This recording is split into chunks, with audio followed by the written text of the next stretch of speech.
Well, Deb Murphy filed this report and a couple others for Sierra Wave Media. Inyo County has come up with a solution to the Los Angeles Department of Water and Power lease issue, and hopefully the message will reach the right eyes.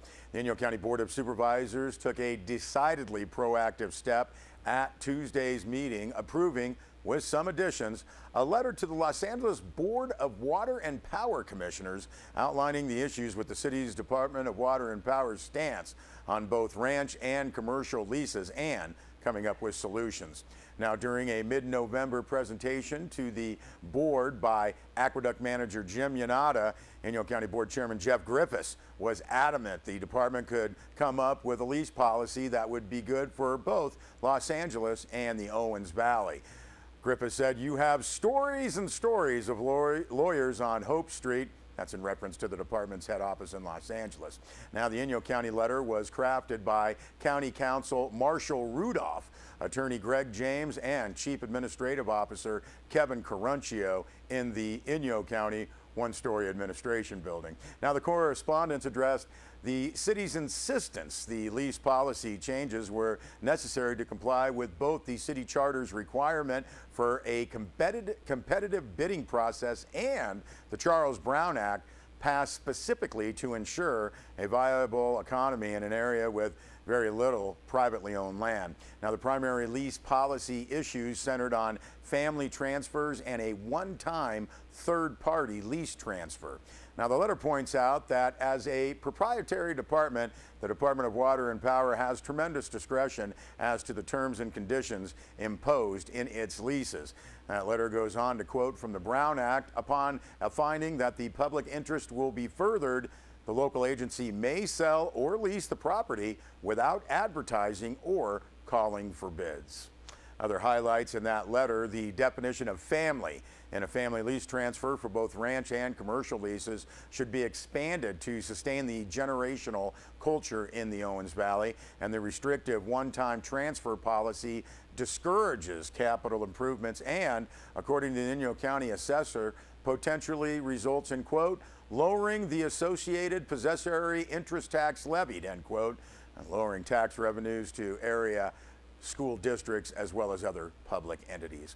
Now, current commercial lessees should be offered, quote, the opportunity to purchase the leased property at a reasonable price, end quote. Now, an alternative, that letter says, would be a lease-to-own agreement, providing lessees or owners access to financing for capital improvements. Now, said Inyo County Supervisor Matt Kingsley, the letter doesn't just ask, it gives DWP a way to structure the leases. It helps them find a path so the city can do the right thing, end quote. And said Inyo Supervisor Dan Tothero, it allows Los Angeles to do what they said they wanted to do the last time they were here. Deb Murphy also filed a story from the Bishop City Council meeting Monday night, noting that Brent Newman from Calvary Baptist Church, as well as Douglas Cooper and Tom Downey, addressed the Bishop City Council. They did that several weeks ago, asking for a discussion on homelessness, specifically the possibility of a winter shelter. Now, the city responded at Monday's meeting with a presentation by Elaine Kabbalah, Associate Planner. Kabbalah focused on a directory of services provided by Inyo Mono Advocates for Community Action, AMACA, one of the partners in the Tri-Valley Consortium of Care.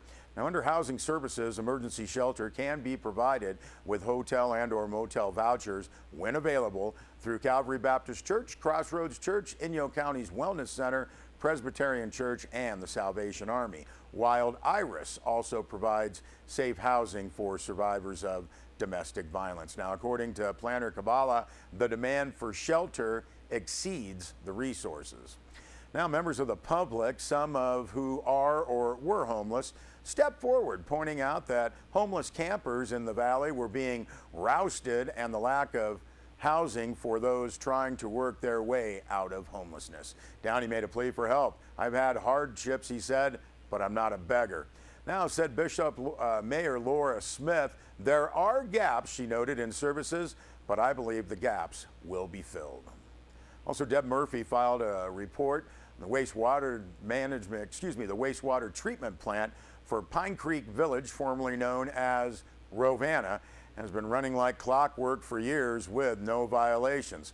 But 3 months ago, owner John Hooper was notified the system that serves 86 family homes requires a grade 3 chief plant operator and a full-time class 2 operator.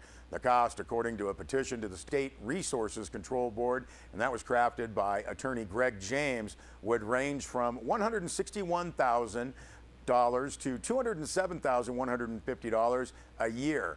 Now, absorbing the additional cost would raise rents currently from about $510 to $1,000 a month up to $200 more a month.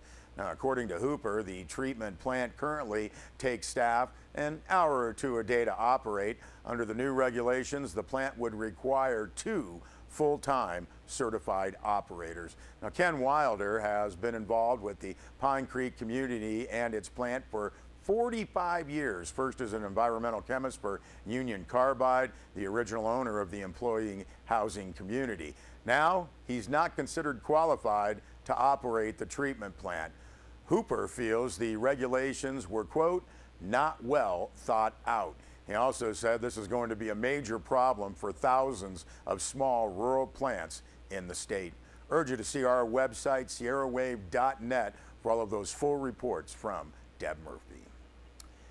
And the Mono County Board of Supervisors issued a letter recently regarding some post-election frequently asked questions. That letter states, Dear Mono County community, during the time since the presidential election concluded, we have heard concerns from community members regarding the possible changes the new administration has discussed, the impacts to county programs and services from those potential changes, and the resulting impacts to individuals and family. Mono County, the press release states, has put together the following frequently asked questions and answers to address some of those concerns and to provide links to departments that will have up-to-date information regarding Mono County services and programs.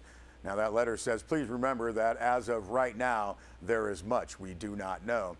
Now, the first question, what will happen to my health insurance? The answer, there are no changes to benefits or health insurance coverage at this time.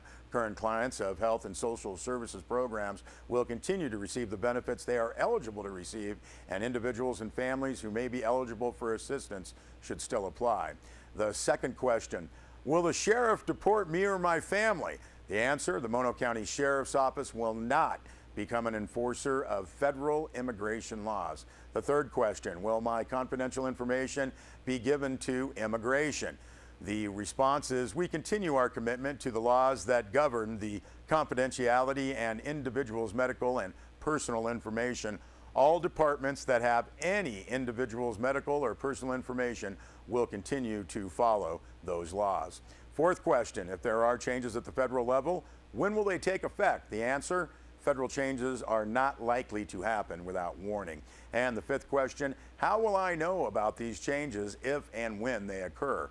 Now, all Mono County departments, the answer says, that may be affected by the changes at the federal level will share information they receive with the community as soon as it becomes available.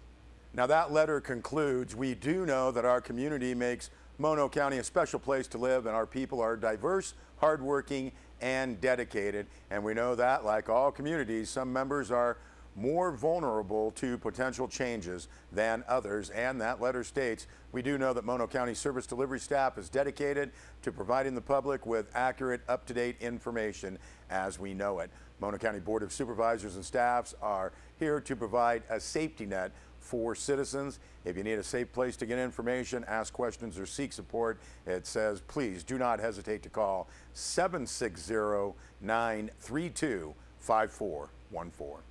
We'll be back with more news.